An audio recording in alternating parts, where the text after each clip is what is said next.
of renewable energy that these mountains offer.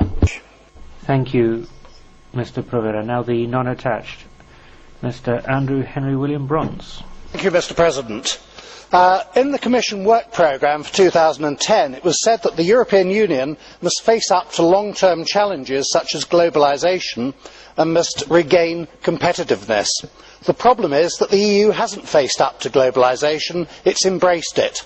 It's allowing a flood of imports from developing economies with wage rates a fraction of those in Europe.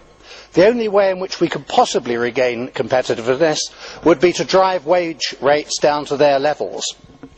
I'm not, of course, even in favour of membership of the European Union.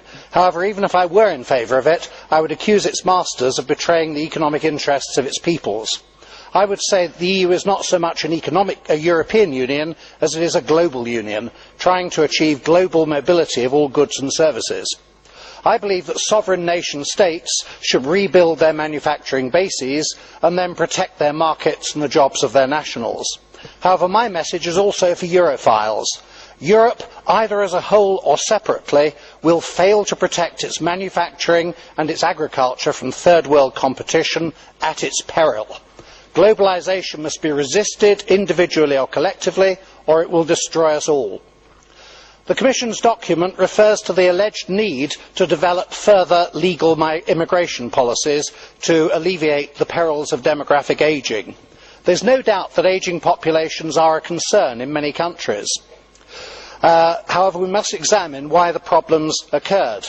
Whilst many women pursue uninterrupted careers and refrain from having children out of choice, and that's their perfect right, but many others pursue careers because it's economically necessary for them.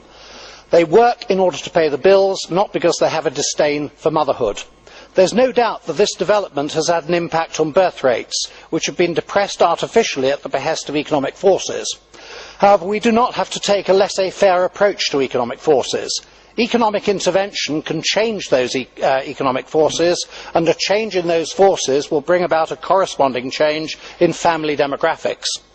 The idea that we can import large families from the third world as a substitute for unborn European children is based on a particularly pernicious and wrong-headed assumption that we are the products of nurture and that third world cultures are like overcoats that can be taken off at the port of entry and replaced with a European cultural overcoat that can be issued with their residence and citizenship papers. The children of such immigrants are allegedly as European as the indigenous population. They are not. Distinctive cultures are made by distinctive peoples and not the other way around. We are not the products of our cultures are the products of our peoples. Replacing Europeans with people from the third world will mean that Europe will be replaced by the third world. Europe is slowly but steadily being ethnically cleansed of Europeans. Thank you. Dziękuję panu za wypowiedź. Thank you very much, Mr. Brons. Now may I invite the President of the European Commission, José Manuel Barroso.